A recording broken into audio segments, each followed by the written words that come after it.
Welcome back to Four Eyes, the podcast series that gives you a clear view into the optometry world across Canada and the U.S. We are your hosts. I'm Dr. Amrit Bilku. I'm Dr. Deepan Kaur. Hi, I'm Dr. Ravinder Randhawa. And I'm Dr. Alex Kuhn. Are any of you guys thinking about buying or selling an optometric practice in the U.S.? Well, we sit down with Ryan Kelly from Practice Exchange, who shares the company's years of experience in successfully completing practice transitions for optometrists across the U.S. We wanted to ask Ryan questions on the seller side and the buyer side of the transaction. But for all of you listeners who are dying to know more, please feel free to contact Ryan directly through his email address, which is added in the episode description. We really hope that you guys enjoy the episode. Ryan, feel free to give us a little bit of an introduction about yourself for all of our listeners who don't know who you are. All right. Well, first of all, thank you, ladies, for having me on. It's a pleasure. And my name is Ryan Kelly. I work for a company called Practice Exchange. We actually help optometrists who are looking to sell their practice transition it to a new buyer. So anyone out there listening who one day could envision themselves owning a practice or want to learn a little bit more about buying a practice, we're the type of company that would help them. With that being said, we actually represent only the person looking to sell their practice. And what we do is we help them come up with the value.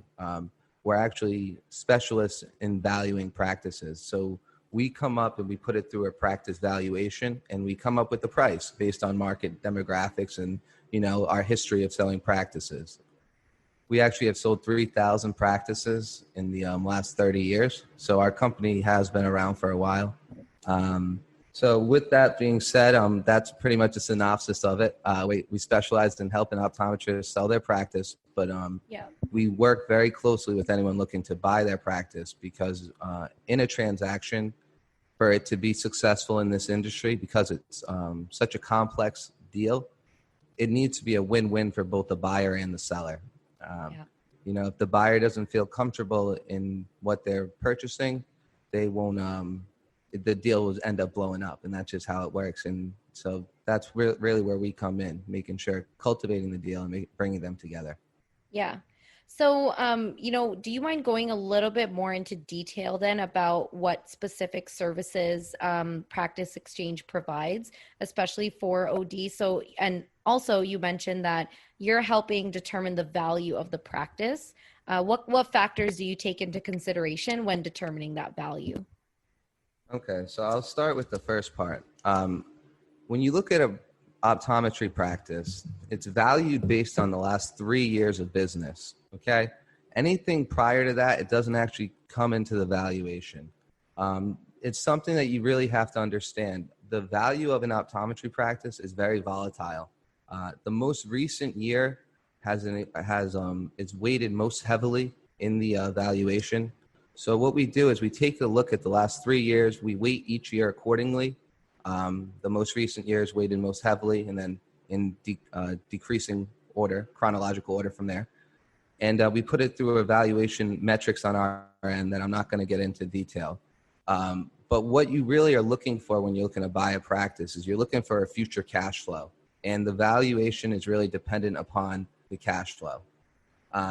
So then in terms of what services do we provide, they're all geared towards someone looking to sell their practice. We take it from them contacting us, asking what is it worth, to telling them what it's worth, then putting it on the market, utilizing our marketing campaigns. And, we have a database of every optometrist in the United States in it, or we try to stay up to date with all the new optometrists coming out of school. It's kind of difficult, but we try to. And we find a buyer. We bring the two together. We have all the legal documents that are needed. Both parties, they enter into an offer and acceptance agreement, which we can get into a little bit more detail. I don't know if we want to do that later on, but when you go to buy a practice, you actually have a period of time that is specified in the offer and acceptance agreement. So let's say you make an offer on a practice, you guys agree on a price. You then have a time frame of 30 or 45 days where you're able to go into the practice and, look at everything, all the documents, any bookkeeping that they have. You get to see all the patient records, make sure that what is being promoted is actually legitimate. And that's called the due diligence phase. And that's really when we help a lot with the buyers in terms of doing that. That's not all we do, but that's pretty much all we do. Yeah. We The help big people bulk. close the deal. Yeah, exactly. Yeah. We're Okay. brokers at the end of the day. We're brokers. So similar to a real estate broker, we get paid when a transaction's closed. So our job is to close them. So, in your opinion, how has COVID-19 impacted the value of optometry practices now? So that's an interesting question because the value of practices, we put a value on them, but the banks have such an integral part in the entire scenario because the whole industry is built around the banks lending the money so that a buyer can purchase a practice 100% financing.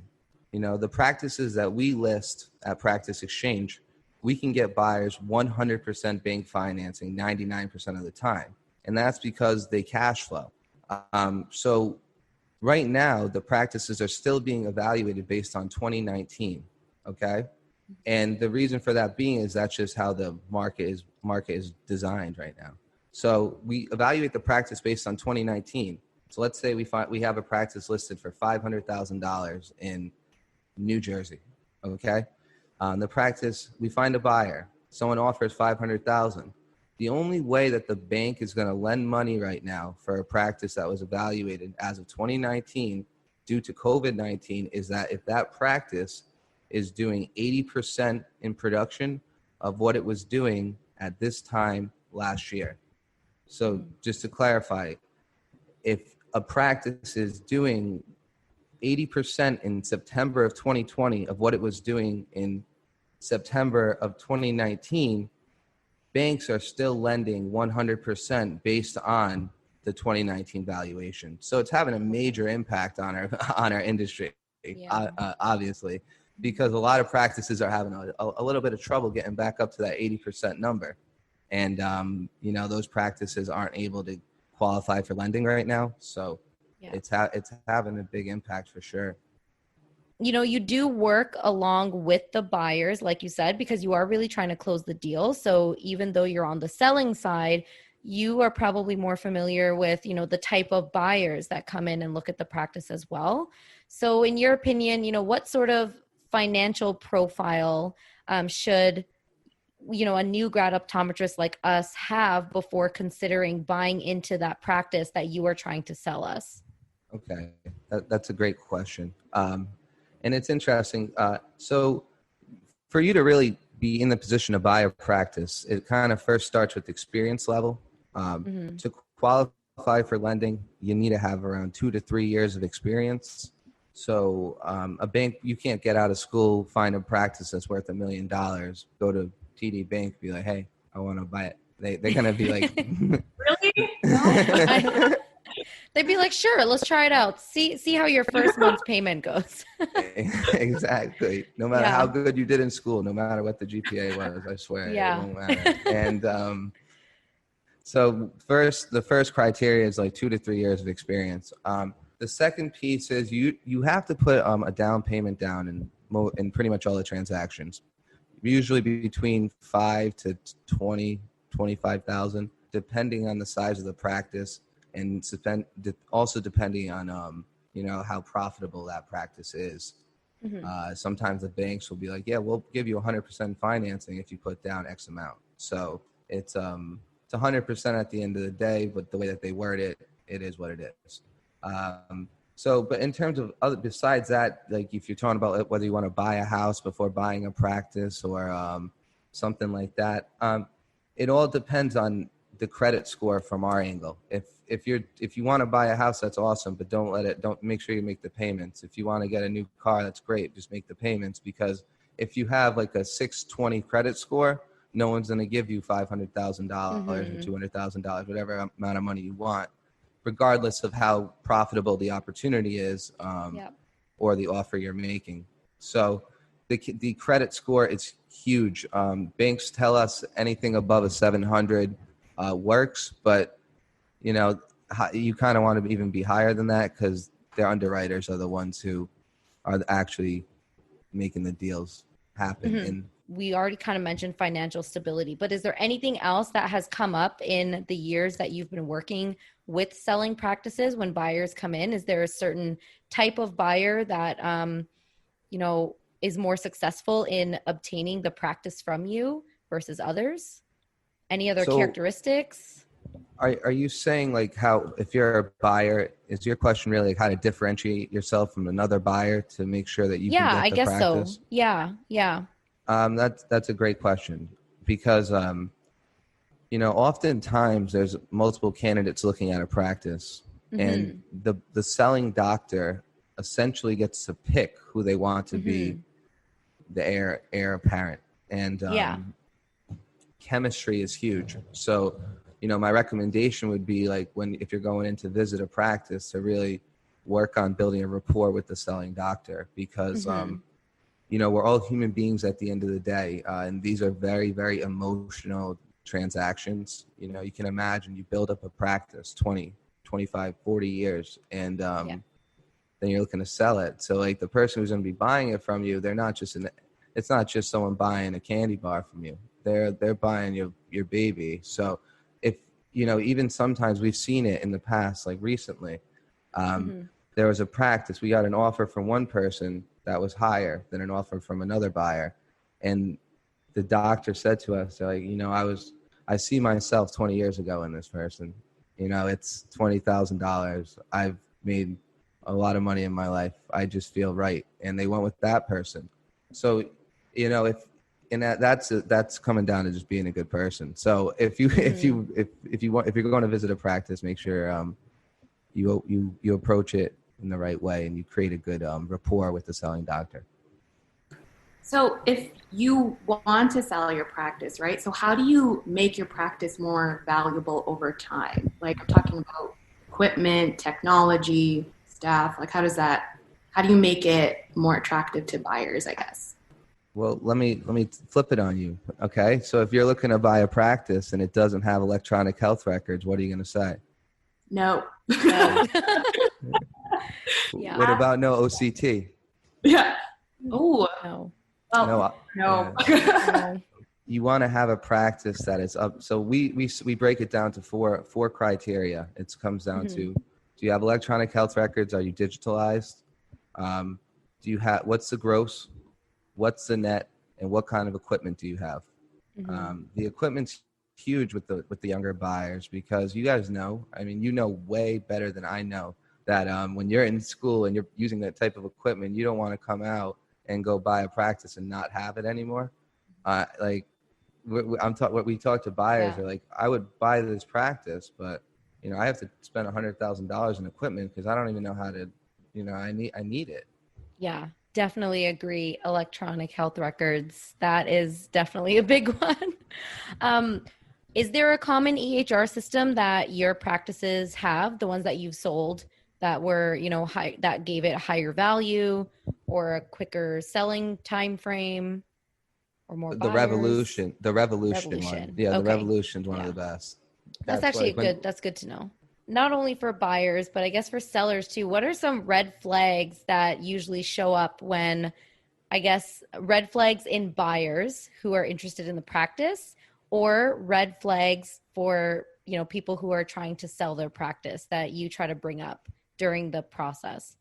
All right, that's a great question because I can kind of combine the time frame with that one. Yeah. So in every transaction, there's red flags that pop up. Not red flags, but there's bumps in the road that aren't necessarily red flags. You have to differentiate between the two. So the first part of the question, the time frame, these transactions can go from closing in 3 months to 18 months. Um, it's very complicated. So, some practices have more than one location. Each of those Mhm. locations have either a lease or, the doctor owns the real estate. Regardless, that has to be those are separate negotiations that have to be done in order to close on the actual optometry practice. So the more complex the deal is, the longer that it could take. In terms of red flags, it all comes down to that period that we mentioned earlier. So, let's say again, You find a practice you like, you make your offer, they accept it, you sign an offer acceptance agreement. The two of you are now negotiating. The two of you have now have that time period where you get to go into the practice, look at everything, and find out if it's actually something you want to buy. So when you go in there, and if you start looking at the bank statements and it's not lining up with what the profit and loss statement is saying, you're like, whoa, okay, that's a major red flag. You also want, at this time, you want to get in, you want to get somebody else involved with a little bit of experience in the finance world. If you're looking to buy a practice, you need to have some sort of financial advisor, CPA, somebody, but not just somebody on Main Street. It has to be somebody who's in the industry, who understands the optometry industry. And there's not a ton of them, but they're out there. If you need to find one, you contact Practice Exchange and we'll find you one. And that would be free of charge. It's just we have a lot of contacts in the industry. And when we're working with buyers, we oftentimes recommend, if we're like, do you have a CPA? And if they don't, we're like, you got to get one. Here's a list. You might want to contact one. You want to look for any type of I don't know if tampering is the right word, but you want to look for anything that is not legitimate. Number fudging. I like that one. Yes. So Fudging up the numbers. Yeah, you just want to make sure everything's legitimate. You want to make sure the practice is being run, and the numbers are backing up what's happening on a day-to-day basis. So this might be a bit of a broad question, but when you are a practice owner and you're thinking about your exit strategy, what are the advantages and disadvantages of transferring ownership to like a private equity firm versus an associate optometrist? That's a fantastic question because I get asked that by 10 optometrists a week. And it's funny. Our company kind of provides an alternate strategy to doing that. If you're going to go ahead and sell to a private equity firm, what they do is they offer a premium price. So let's say we can get somebody $1 million, they'll offer 1.2. But what they do is you get 750,000 at closing, and then the other 450,000 is withheld and over the next 3 to 5 years, and you get paid it annually only if you reach certain production standards that are set by them. And the kicker is you no longer have control of the business. They now run your business. And so let's say something happens like COVID-19. I don't know what's going on, but it would be interesting to see what's happening for the people who had purchased a practice. Sold their practice if they're not in the standards. So that's the main difference. They offer a premium price, but withhold the some of that monies for 3 to 5 years. As long as you hit certain production standards, you get it. But we offer an alternate strategy. You sell it to someone, a sole practitioner. Well, Ryan, you basically kind of answered all our questions here, but I'm sure our listeners have way more questions. Oh, yeah. They wanted to reach out to you for that. What's the best way to contact you? On the social medias, you can just type in Practice Exchange, but then just www.practiceexchange.com is our website. And then, if you want to email me directly, it's ryan@practiceexchange.com. So that's pretty much it. Just go to our website, and it's pretty interactive. You can kind of register on our website if you're actually looking to buy a practice in the future. It's just right on the top toolbar. It says buy a practice. You click on it, and then you fill out your part of the country or where you are on the map. And you only get alerted if we get a listing in the area. So kind of going back to what we were talking about earlier, get in touch with as many brokers as possible because the good practices, they really do go quickly. Well, thank you so much again, Ryan, for coming on the podcast. It was so nice meeting you. And I think this information is really going to help start more conversations with younger ODs that are listening to our podcast who are probably looking to now change their setting and sell their practice. And this did give us a little bit more information for the buyers who are, wanting to now make those connections with people who are selling so that they get chosen compared to someone else. I really appreciate the opportunity, guys. This has been a lot of definitely. fun. And honestly, compared to like the other ones that I've done, this has been way more laid back and it's way more natural. We're very laid back. Very laid back, as you can tell. We're not that professional, so don't worry. No. Okay, bye. Bye-bye. Thank you to everyone for listening to Four Eyes. If you enjoyed this episode, please be sure to subscribe and leave us a rating to give us feedback on how we're doing. You can also check us out on Instagram at 4eyesoptom for more content. Look out for new episodes every Wednesday. So until then, stay tuned.